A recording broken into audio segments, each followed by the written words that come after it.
Hermanos, tengan ustedes buenas tardes. Gracias por venir. Son las 2:30 más o menos. Hace calor, pero quiero invitarles a colocarse de pie, ¿no? Para así dirigirnos una oración y luego empezar con este pequeño taller, ¿no? Señor Jesús, te agradecemos porque estás con nosotros, Señor, porque nos amas y porque podemos estar contigo para alabarte, Dios. Te agradezco por lo que nos das y por todo lo que nos has dado, Señor. Y gracias, Padre, porque estamos en tu presencia para poder aprender de ti, Señor, y poder usarnos hoy, Señor. Te pedimos que bendigas estas clases, estos talleres, Señor, que lo que digamos acá sea para honrarte, para glorificar tu nombre, Señor. Amén. Quiero invitarles a cantar esta alabanza 197 de las montañas al mar, que están en sus seminarios. Creo que sí es la correcta, ¿verdad?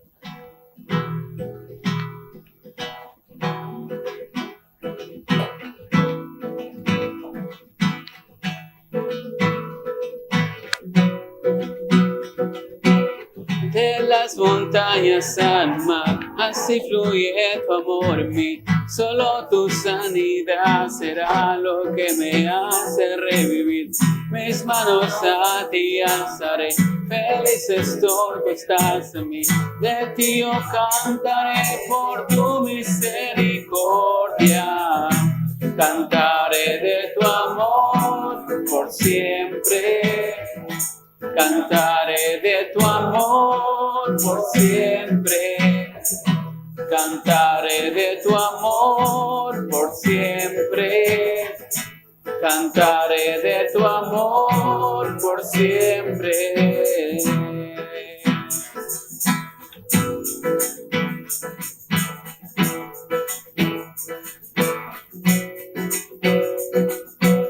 De las montañas al mar, si fluye tu amor en mí, solo tu sanidad será lo que me hace revivir.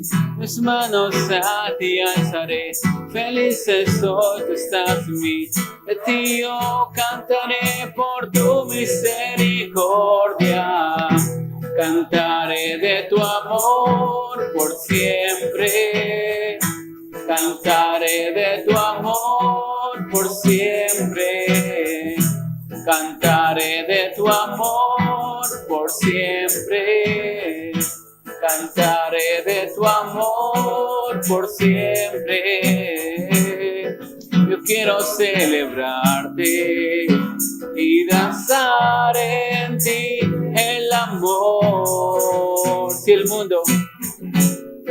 el mundo conociera de ti, danzaría al igual como lo hacemos. Una vez más,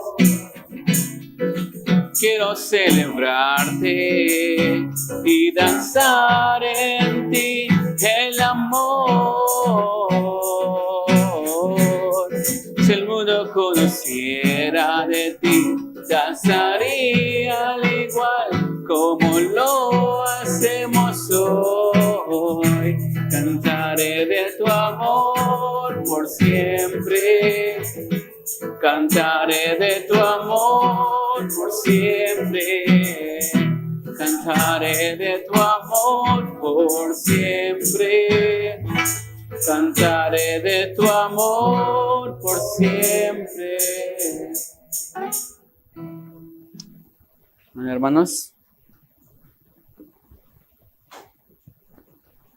Bueno, gracias por la invitación a este taller, ¿no? De 3 días, más o menos de hora y media, esperemos, tal vez menos. Bueno, he sido invitado, ¿no? Por la misión, por la IES también y por ustedes, por la CPH, a dar un estudio que tal vez es muy importante para nosotros, ¿no? Como luteranos y también como evangélicos, como reformados, ¿no? Sobre Lutero, ¿no? Hice un pequeño escrito, espero que se pueda acabar. Es un poco extenso, pero igual he dejado 2 copias para la CPH, para que luego los pastores, los que desean, puedan leer el escrito que he hecho, ¿no? Y bueno, el tema que voy a tratar básicamente tiene que ver con Lutero, obviamente que sí, pero antes quisiera leer un versículo en el libro de Timoteo, ¿no?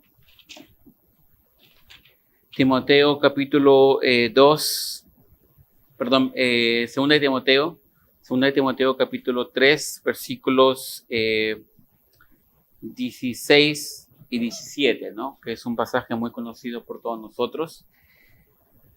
Dice la palabra del Señor: toda la escritura es inspirada por Dios y útil para enseñar, para redarguir, para corregir, para instruir en justicia, a fin de que el hombre de Dios sea perfecto, enteramente preparado para toda buena obra, ¿no?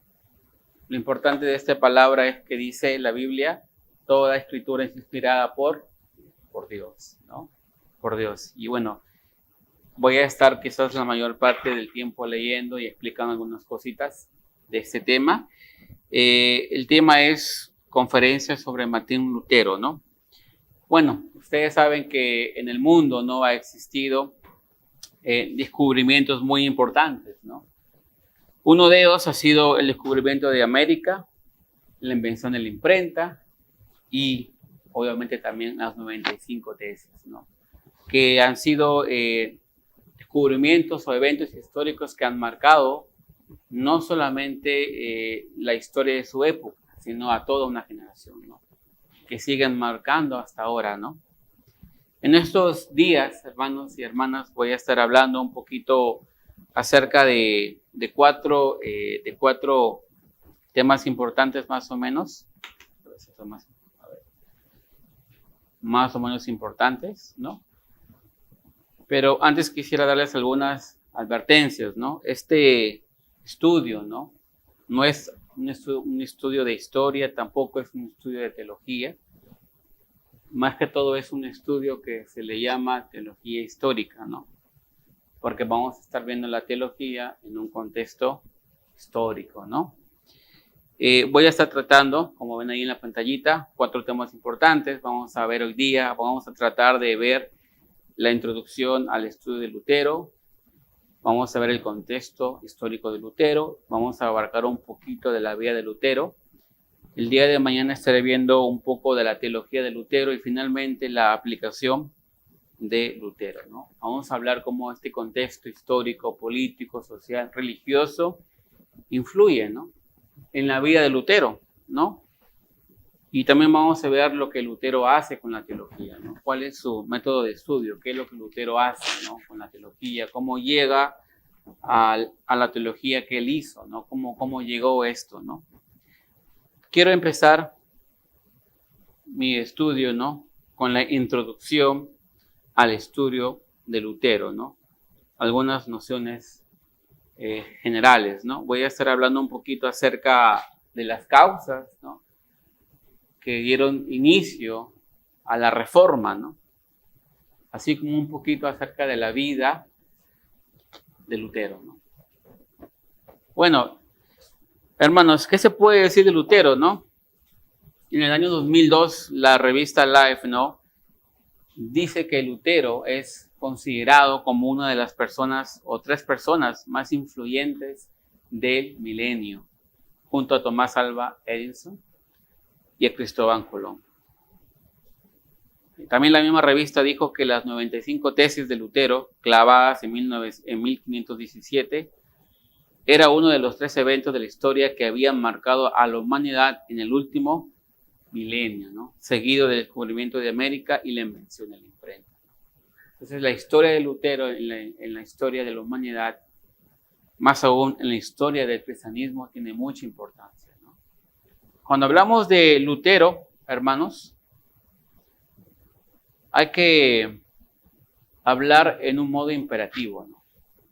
¿Y por qué así, hermanos? Porque como reformados que somos, como evangélicos que somos, es importante conocer de dónde venimos, nuestras raíces, ¿no?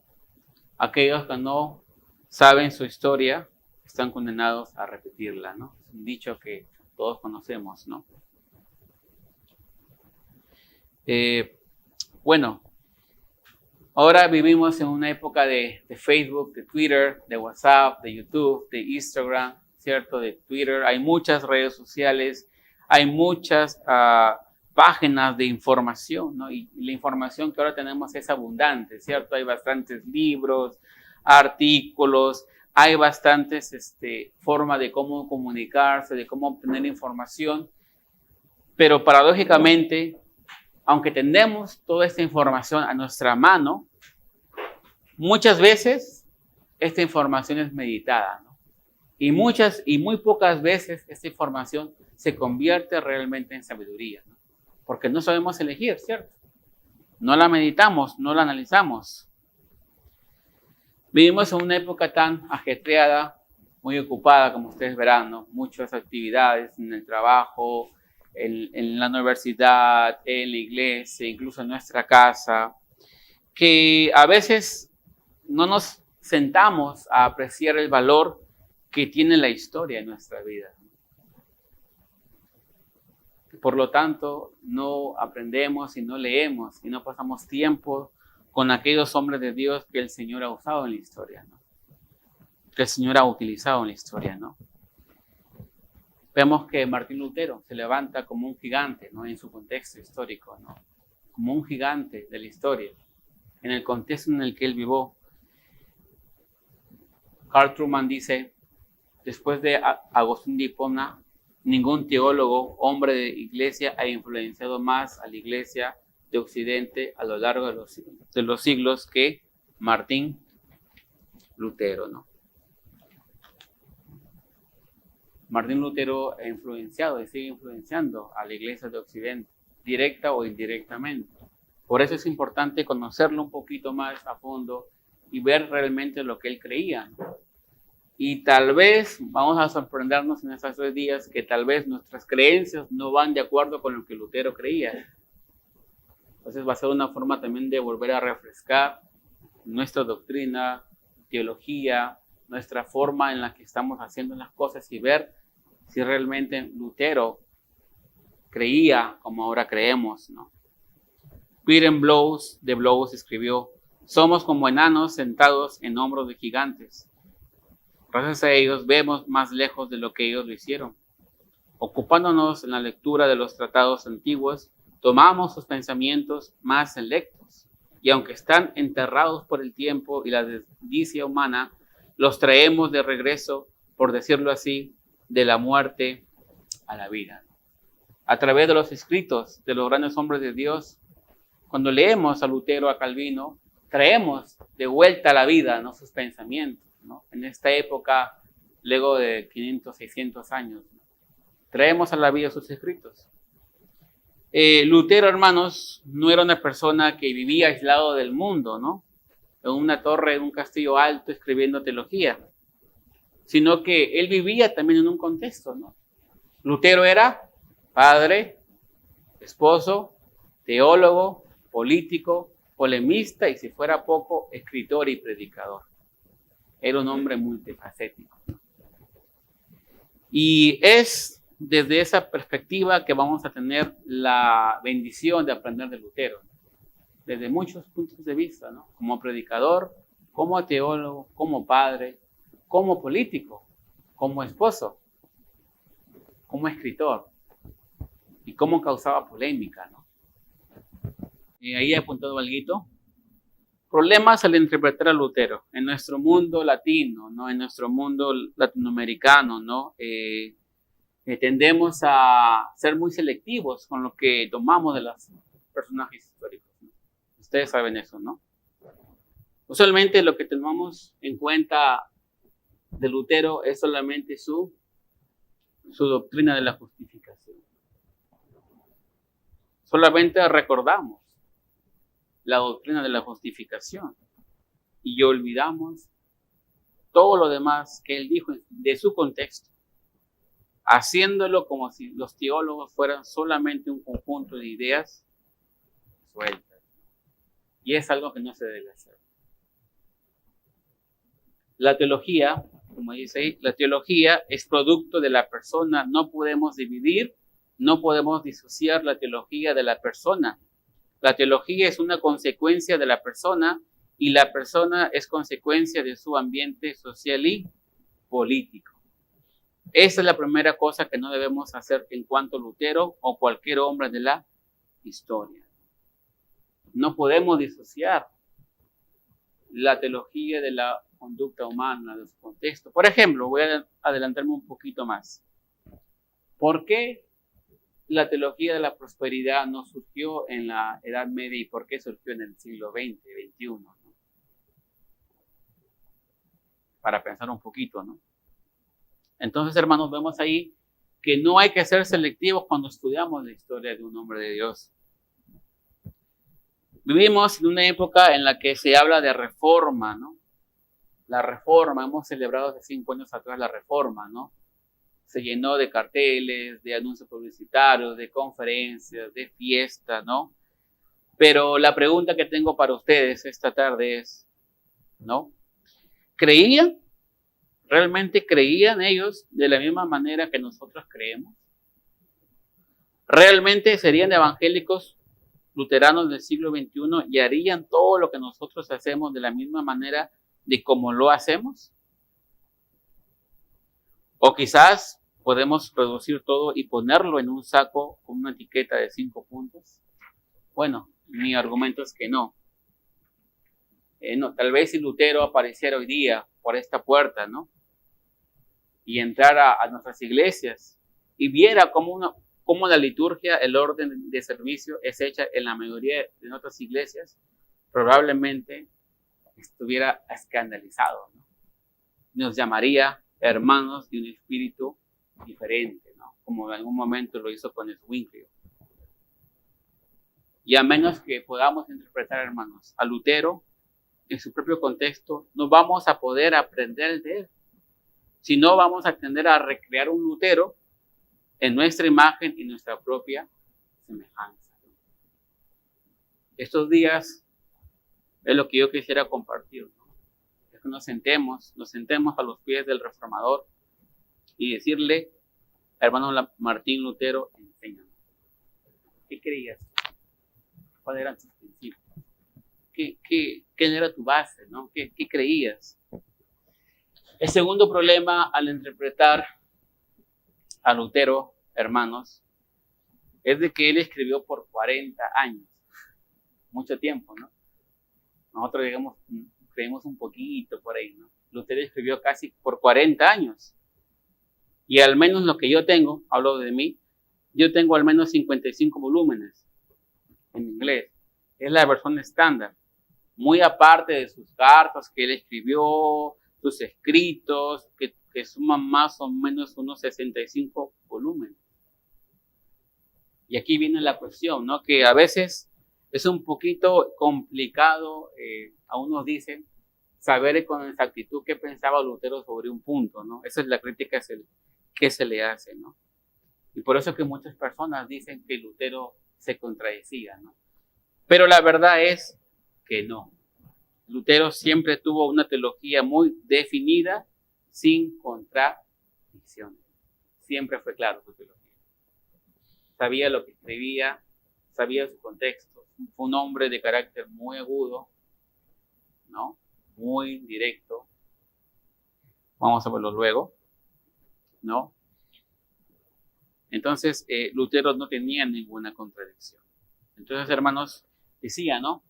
No podemos disociar esta conducta de Lutero, ese contexto de Lutero, de su teología. Ahora, no quiere decir que la teología solamente sea producto de lo social, de lo político, de lo religioso. También creemos, ¿no? Nosotros como cristianos que Dios en su soberanía, ¿no? En su soberanía, Dios ordenó las circunstancias políticas y sociales de tal manera que la teología que se produjo en el siglo XVI era la teología que él quería que se produjese. Creemos en la soberanía de Dios, ¿verdad? Que Dios en su soberanía bendita hizo que la teología que se produjese en ese momento también fue parte de la obra de Dios. Que así Dios dispuso en aquella época, ¿no? Que esa teología surgiera, ¿no? Y ahora estamos aquí reunidos por la soberanía de Dios.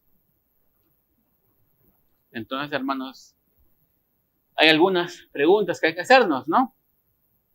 ¿Por qué escribió Lutero de esa manera? Aguda. Cuando tú lees los escritos de Lutero, ves un Lutero agudo, directo, usa palabras fuertes, ¿no? Asnos, cerdos. ¿Por qué escribió de esa manera, no? ¿A quién estaba respondiendo y por qué?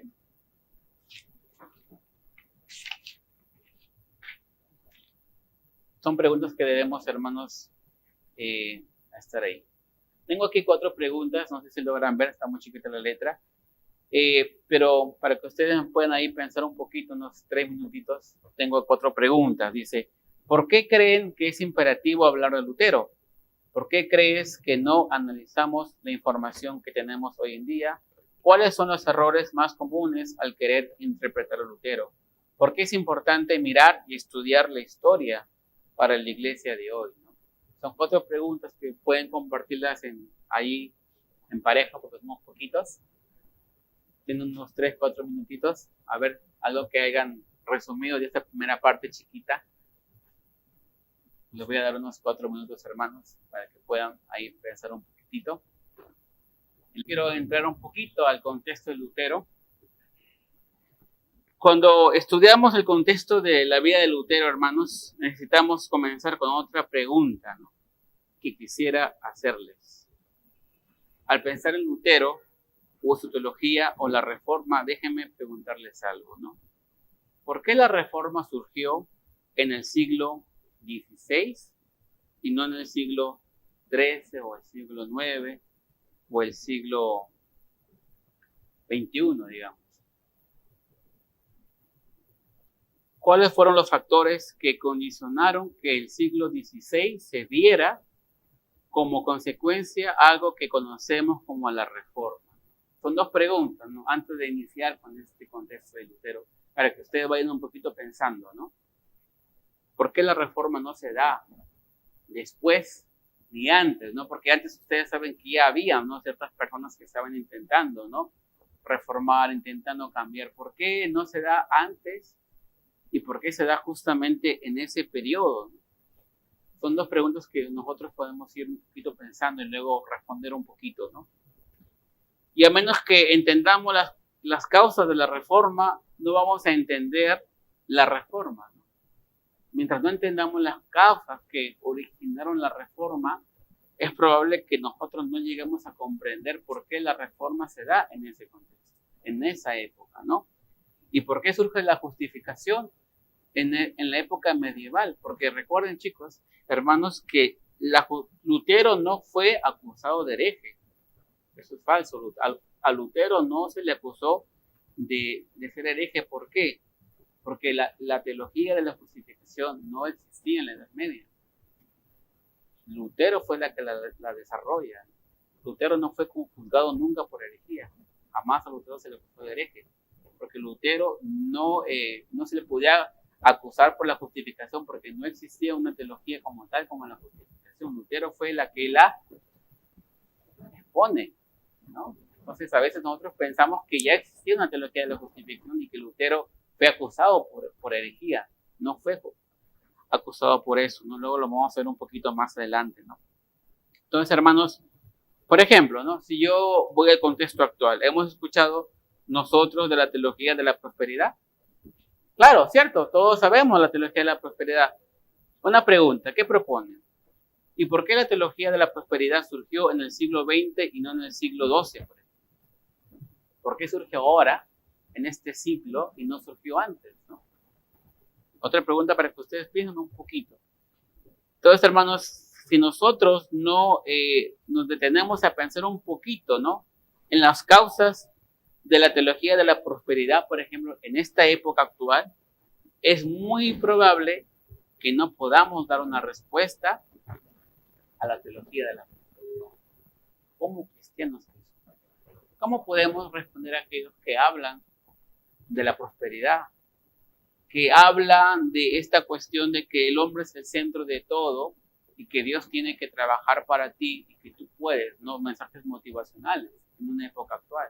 ¿Cómo podemos darle respuesta a estos mensajes si no entendemos nuestro contexto ni el por qué han surgido esos mensajes? Es una pregunta para que ustedes un poquito piensen, ¿no? Lo único que vamos a hacer es tirar flechas sin llegar a la raíz del asunto, ¿no?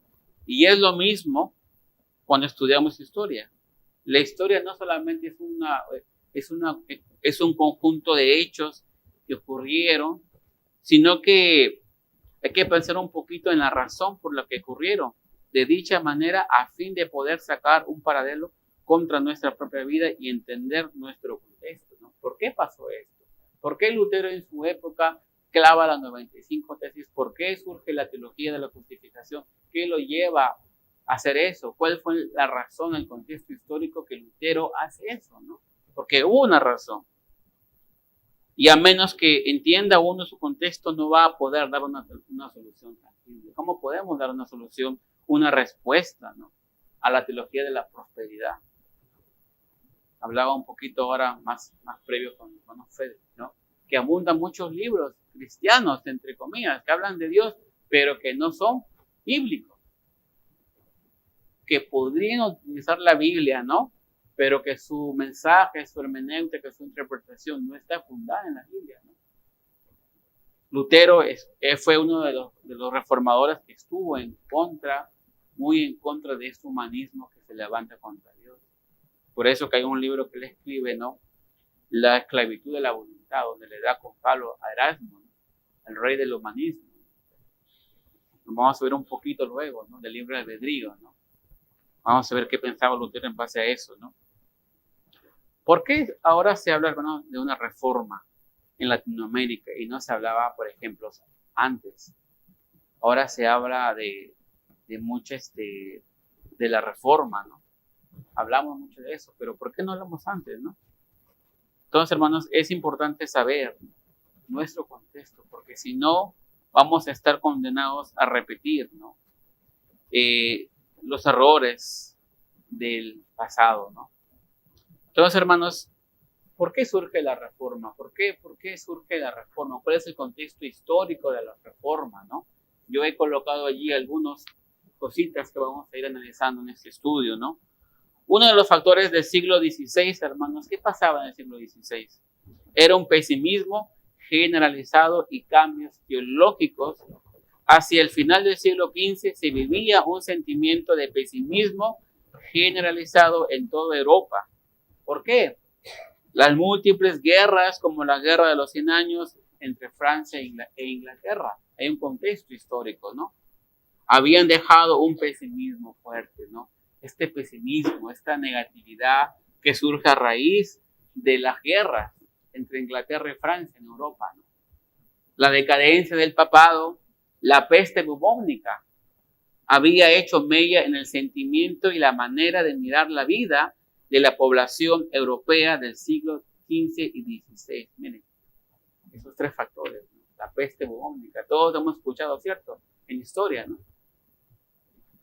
En un tiempo de inseguridad política, de inseguridad religiosa, en un tiempo tecnológico y un mundo que cambiaba y la manera de cómo tú conocías el mundo estaba cambiando. Por ejemplo, el descubrimiento de América, ¿no?, 1492. En un tiempo de incertidumbre política y social, lo único que le daba estabilidad a la sociedad era la iglesia. La iglesia era la única que le daba estabilidad, ¿no?, que le daba seguridad a la sociedad. Podrías ir, dice, a cualquier lugar y aunque no entendieras el servicio porque se hacía en latín, ¿no?, tú sentías al menos un ambiente de seguridad, ¿no? Había un sentimiento de seguridad. Miren, la fragilidad de la vida y los cambios sociales, el auge de las ciudades, los descubrimientos científicos y geográficos producían más que nunca un ambiente de inseguridad y cambio. ¿Por qué? Porque el mundo estaba cambiando. ¿Qué iba a pasar con el mundo? Habían acabado las guerras, había gente con negatividad, llegó la peste, llegó la imprenta, llegaron los descubrimientos científicos, llegó el auge de las ciudades, todo estaba cambiando y la gente estaba insegura. Entonces la iglesia le daba de alguna manera seguridad a la persona. en ese ambiente de inseguridad, ¿no? El segundo punto, hermanos, era la plaga. Miren, la plaga, lo que causó la plaga. Es difícil describir y encontrar un adjetivo adecuado para describir lo horrorosa que fue la plaga del siglo XIV y siglo XV en Europa. Es como el COVID, ¿no? Lo horroroso que fue el COVID en una época actual, con tecnología, con hospitales, con un seguro social, con hospitales de primer nivel en Europa, en Italia, España. Imagínense la plaga en aquella época, ¿no? Dice, en la mayoría de los casos, casi en el 100% de los casos, la plaga era letal.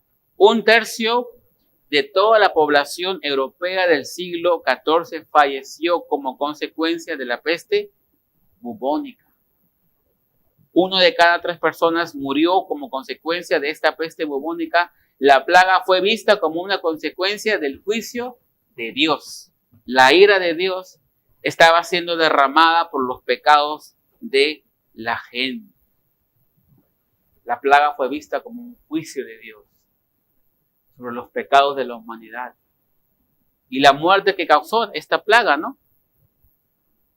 Para el tiempo de la Reforma, la plaga era un peligro muy real. Incluso Lutero, siendo estudiante de Derecho, la plaga se desató donde él vivía, matando a sus amigos más cercanos.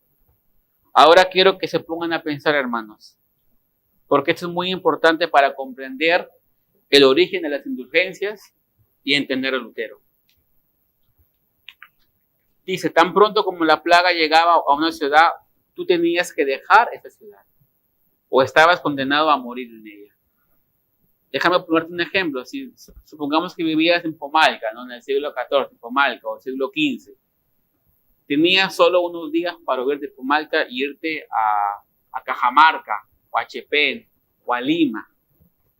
Porque si no, morías. Aún más, hermanos, no había tiempo para llevar contigo a tus enfermos o estar con ellos en sus últimos minutos. Probablemente habrías tenido que abandonar a tu padre, a un hijo, a una esposa con la plaga a su propia suerte para sobrevivir. Más aún, si tenías que dejar a un ser amado por sobrevivir y no darle la externa unción o hacerle una misa en su nombre, pues había una gran culpa en toda esa gente de Europa. Estaban con la culpa de haber dejado a sus seres queridos morir por la plaga y huir por sus vidas. Si alguien hubiera tenido la suerte de morir en una cama, no hubiera habido ningún familiar a su lado, ni tampoco hubiera enterrado en el cementerio local. La mayoría de los enfermos y muertos por la plaga eran dejados y abandonados a las afueras, dice, de las ciudades y en muchos casos aún estando vivos. Ahora, hermano, ¿te puedes imaginar el impacto que esto tuvo en la conciencia de las personas? Ese contexto histórico. Porque hablamos de la plaga, ¿cierto? La plaga, pero cuando entendemos su contexto vemos que tuvo un impacto. La gente estaba con la culpa. Era una época donde todo se regía a Dios, ¿verdad? Y la plaga llegó. Dios está juzgando a su pueblo por el pecado. Tú no podías salvar a tu propia familia porque tenías que ir por tu vida. Y había una culpa en toda la comunidad europea. Estaban con culpa. Ponte a pensar un momento en esto. Tu esposa o tu hijo contraen la plaga y tú no tienes tiempo de llevarlos contigo. Tienes que dejarlos en el pueblo a su propia suerte para que tú y tu familia puedan sobrevivir. Sabes que fueron dejados y que posiblemente sus cuerpos fueron tirados en una fosa local a las afueras de la ciudad. La culpa que esto hubiera producido en tu mente en el sentido de arrepentimiento, de no haberte despedido y no haber podido haber hecho algo por ellos era gigantesca. La culpa estaba presente en la vida de los europeos. ¿Por qué la indulgencia? Entonces, ¿por qué surge la indulgencia, hermanos, no? ¿Por qué surge la indulgencia, no? ¿Por qué la indulgencia? La venta como salir del purgatorio se popularizaron en el siglo XV. ¿Y por qué no en el siglo XVI? ¿Qué fue? Está la razón, dice, La gente tenía culpa por sus muertos. Y la Iglesia Católica Romana supo muy bien cómo aprovechar esa culpa. Y vino con la solución de las indulgencias. Miren, el contexto histórico. Entonces, a veces nosotros vemos la historia, ¿cierto? Vemos la historia, pero no nos detenemos a pensar un poquito el impacto que tuvo esta influencia, esta plaga bubónica, ¿no? Esta peste que trajo culpa a la gente europea, ¿no? Entonces, hermanos, y vino con la solución de las indulgencias. Las indulgencias crearon una solución muy ingeniosa al problema de la culpa de sus feligreses. Mientras que al mismo tiempo la iglesia obtenía dinero, ¿sí? Dinero, construcción de la Catedral de San Pedro, y tú eras sanado, eras reivindicado de tus culpas, ¿no? Entonces, hermanos, la indulgencia, ¿no? Viene a Europa del siglo XV como una respuesta a la culpa que la gente sentía por sus muertos por la peste. Y era un buen negocio, ¿cierto? Todos felices. Ellos se libraban de la culpa, te vendían la indulgencia y tú les dabas a ellos dinero para construir la iglesia. Y todos estaban happy, ¿no? Entonces, vemos ahí que el primer factor por la cual surge la indulgencia fue por la culpa que la gente tenía por sus muertos, que la peste había dejado. Tal vez es un nuevo dato que ustedes no sabían, ¿no? Pero es un factor. La culpa que estaba en la gente de Europa, ¿no? Un buen negocio para todos aparentemente. Sin embargo, hermanos, este factor fue la gota que derramó el vaso en la Reforma. Este factor de culpa, la culpa de la peste, la culpa de no haber salvado a tu familia por la peste, fue la que derrama la gota de la Reforma. La venta de las indulgencias para librar a la gente de su culpa. La culpa de no haber salvado a sus seres queridos de la peste. Entonces, la venta de las indulgencias, hermanos, de acuerdo con la teología católica, ¿no? Ustedes ya saben esto, ya lo sabemos todo esto, ¿no? Era que una persona puede ir a 3 lugares: al cielo, al infierno, al purgatorio. Sabemos, Concilio de Trento, 1547, ¿no? El purgatorio era el lugar donde las almas que habrían sido bautizadas iban a redimir las culpas que aún tenían a fin de que pudieran entrar en el cielo. Era como un lugar intermedio, ¿no? Sufrías un poquito para luego ir al cielo, ¿no? Era como una preparación para el cielo, ¿no? Te purgabas, un poquito sufrías y te ibas al cielo, ¿no? Las indulgencias, estas ventas de salvación del salir del purgatorio, eran dispensas papales, las cuales tú podías obtener por una suma de dinero a través de la cual el alma de la persona salía del purgatorio para ir al cielo. Ahora bien, Agustín, ¿cierto? Agustín ya había pensado en esto, Hipona en el siglo V, pero él le había llamado limbo, ¿no? Donde las almas de los niños podían ser purificadas. Lo que para Hipona era una hipótesis, luego en el siglo de la indulgencia se hizo una realidad, ¿no? Entonces el Papa León le encargó la venta, ¿no? En Alemania a un señor Texel, que era un brillante vendedor. Mire, este hombre, hermanos, iba de pueblo en pueblo, dice la historia, con pinturas del terrible tormento que le esperaba al alma en el purgatorio. Y la culpa estaba en la mente del europeo, ¿no? Yo maté a mi familia porque yo sobreviví a la peste. Y este hombre venía con las imágenes y les mostraba, mira, va a ser el infierno. Y le mostraba las pinturas a las personas, ¿no? El fuego y de las llamas a las cuales estaban condenadas las almas de sus seres queridos en el purgatorio sufriendo. Y más la culpa que tenías en tu mente por haber dejado a tus familiares por la peste, te condenaban más. Miren, ¿acaso no harías algo para librarlos cuando tienes la posibilidad de hacerlo? Decía Texas. Incluso este vendedor decía, miren lo que decía él, Si alguien hubiera violado a la mismísima Virgen María, dice, mis indulgencias tienen el poder para dejar su alma como el alma de un niño, como el alma de Adán antes de caer. Y agregaba, cada vez que la moneda suena en el cofre, el alma sale del purgatorio. En ese momento que tiras la moneda y hace el ring ring, en el cofre es cuando el alma sale del purgatorio. Parece una broma, pero así literalmente es lo que los historiadores han redactado sobre el texto de este vendedor de indulgencias, ¿no? Estabas con la culpa.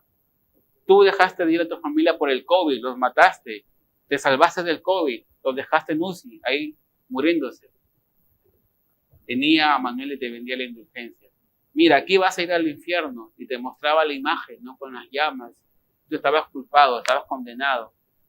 Y decías, no importa si has violado a quien sea, mis indulgencias te van a dar el poder para salir de esa condenación. Y claro, uno se ríe ahorita, pero en la Edad Media era así. ¿Se dan cuenta cómo a veces pasamos la historia, además? Pero cuando nos metemos a la historia y vemos cómo pasaron los hechos, tenía poder, pues. Estaba bien metido. Sí, hablamos de la indulgencia, pero cuando nos metemos a ver la historia, cómo vendían las indulgencias, el contexto que hemos visto, ¿no? La plaga en la mente humana, la culpa, miren, todo se relaciona. Ellos ganaban dinero y tú ganabas salvación, liberación.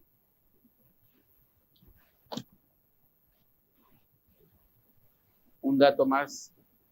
A ver. Sí, estamos en 20. Hermanos, un dato más. Para el año 1517, cuando Lutero clava las 95 tesis, él no estaba en contra de las indulgencias, ¿verdad? Por si acaso. No estaba en contra aún de las indulgencias. Estaba en contra del abuso de las indulgencias. Ahora, ¿cuándo llega Lutero a estar en contra de las indulgencias? Les voy a explicar, ¿no? Dice, él llega a estar en contra por completo un tiempo después, y en lo que llamaría un abaratamiento de la gracia de Dios. Él dice después que esto era un abaratamiento de la gracia de Dios. Para Lutero, el abuso de la venta de la indulgencia representaba una serie amenaza pastoral para su congregación en Wittenberg. Porque si la venta de indulgencias, dice él, estaba prohibida en Wittenberg, la gente lo único que hacía era cruzar un pueblo, ¿no? Un río, ¿cierto? Y en el pueblo siguiente compraba las indulgencias. Para Lutero esto era algo terrible, ¿no? Él decía, el asegurarle a una persona que era posible obtener el perdón de Dios sin arrepentimiento era un abaratamiento de la gracia de Dios. Era gracia barata, lo que estaba en juego era el evangelio mismo. Por eso Lutero se pone en contra de la venta de indulgencias. Él decía, están abaratando la gracia de Dios. Están colocando en juego el evangelio de Cristo, ¿no? La persona que compraba indulgencias, afirmaba Lutero, sin arrepentimiento verdadero y confiado en las indulgencias, estaba, dice, con doble peligro del infierno. No solamente porque había comprado las indulgencias, sino porque ahora su corazón estaba duro al propio evangelio, ya que estaba confiando en su dinero de haber podido haber hecho algo como la compra de las indulgencias. Y hermanos, la pregunta es, ¿no será lo mismo que pasa en nuestro contexto? ¿Ustedes qué piensan? ¿O no pasa eso en nuestro contexto? ¿No colocamos a veces nuestra confianza en otra cosa que no sea Dios? Y por eso que Lutero estaba en contra de esto, ¿no? El día de hoy la historia se repite. Hay gente que coloca su confianza en algo diferente que Cristo Jesús para la salvación de su alma. A lo mejor pone, dice, la confianza en una religión, en su propia bondad, en su decisión que tomó siendo niño, o en la tarjeta que llenó en una campaña evangelística, o cualquier otra cosa, menos en Cristo Jesús para la salvación. Lutero diría, lo mismo es con la venta de indulgencias. la persona que pone su confianza en algo diferente de Cristo Jesús para salvación, se hace doblemente hijo del infierno, porque ahora está confiando en algo aparte de Cristo para su salvación. Y esto es lo que realmente, hermanos, movía a Lutero como pastor en su iglesia. Él decía, nuestra confianza debe estar en Cristo Jesús. ¿Se dan cuenta por qué es importante ver la historia? ¿Por qué es importante volver a nuestras raíces? Miren, la culpa, la peste, surge la indulgencia. Lutero clava sus tesis y luego dice, en contra de esto, ¿por qué? Porque están barateando la gracia de Dios. Están confiando en algo que no es Dios para su salvación. Otro factor importante que hubo, hermanos, fue el crecimiento de las ciudades, ¿no? Para el siglo ya XV, las ciudades estaban creciendo y formándose en Europa de una manera casi vertiginosa. Grandes migraciones de campo a la ciudad estaban teniendo lugar, produciéndose aún un cambio en las condiciones de vida, ¿no? Claro, existe una diferencia, ¿cierto? En una persona que llega del campo y de la ciudad, ¿o no? Es distinto, ¿cierto? Yo, por ejemplo, no soy del campo, soy de un pueblo, no soy de la ciudad. ¿Va a haber diferencias? Siempre va a haber diferencias. La forma de hablar, la forma de educación, la forma de pensar, porque somos diferentes. Nos va a chocar, ¿cierto? Porque somos de contextos diferentes, ¿no?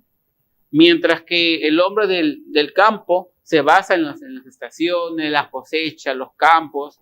A lo mejor en la época de Lutero, la persona urbana no dependía de estos cambios, ¿no?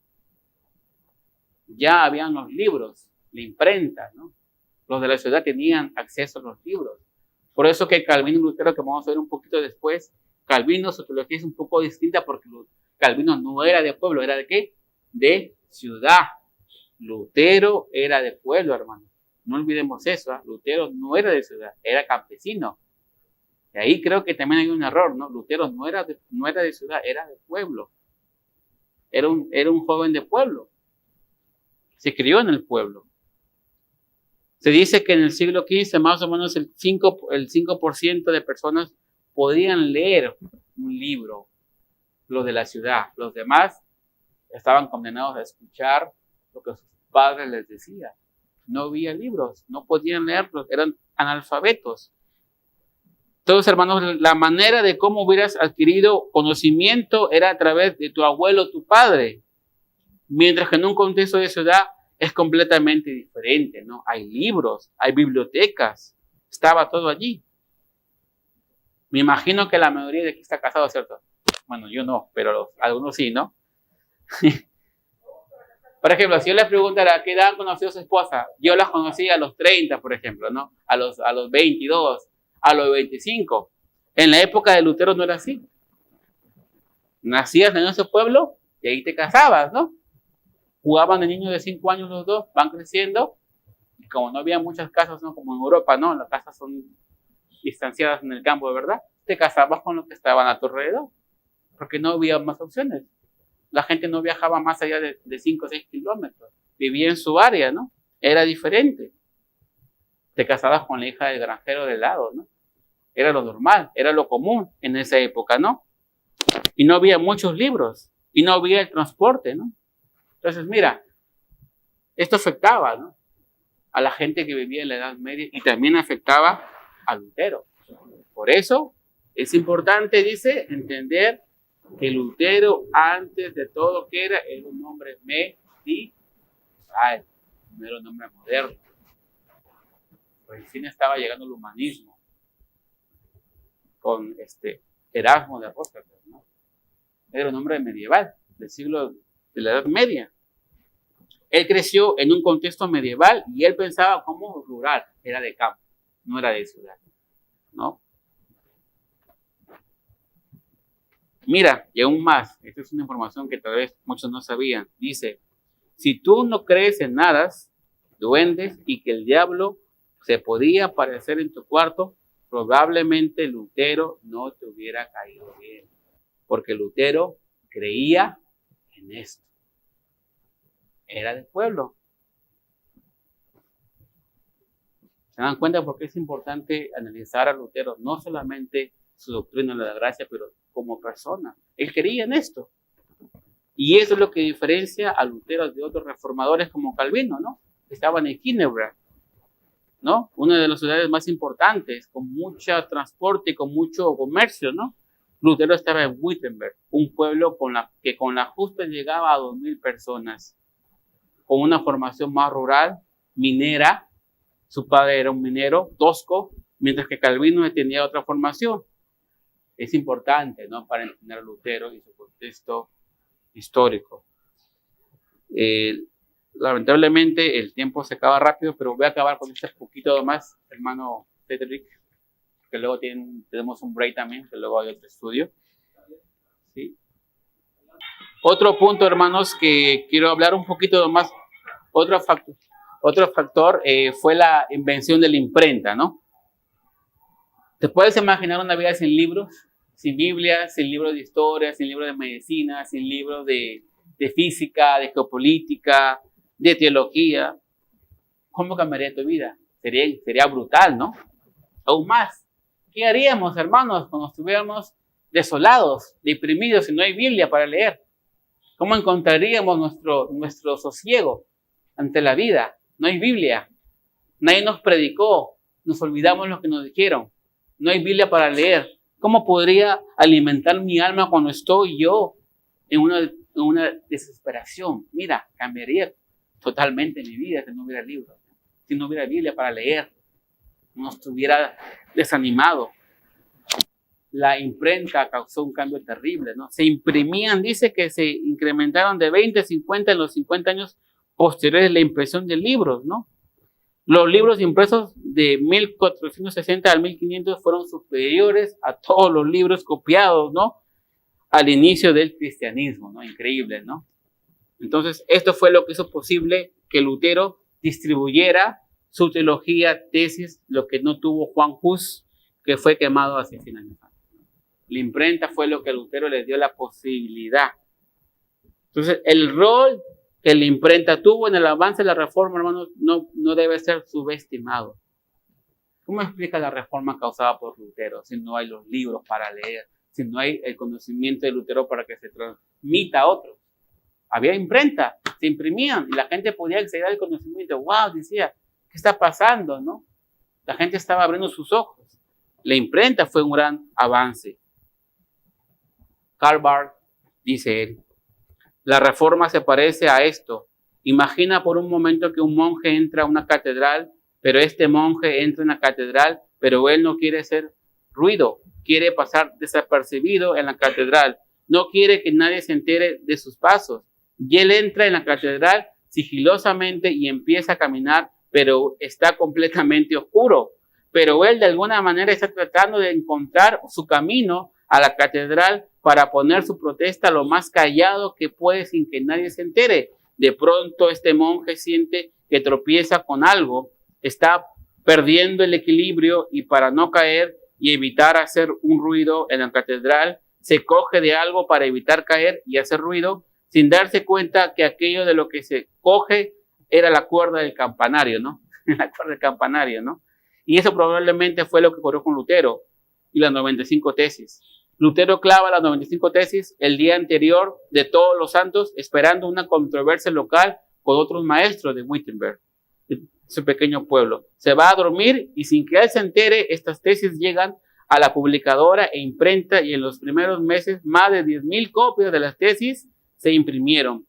Para cuando Lutero estaba durmiendo en su cama, esperando un debate en Wittenberg, las tesis ya estaban circulando en Roma, Inglaterra, Suiza, y sin querer, él jaló el campanario de la catedral y despertó en lo que la soberanía de Dios, él ya había estado preparando las circunstancias y contextos en los últimos 300 años para despertar lo que llegaría a ser quizás después del descubrimiento de América, lo que más ha cambiado la historia contemporánea del hombre y quizás el evento más importante en los últimos 1000 años de la historia del cristianismo, la reforma.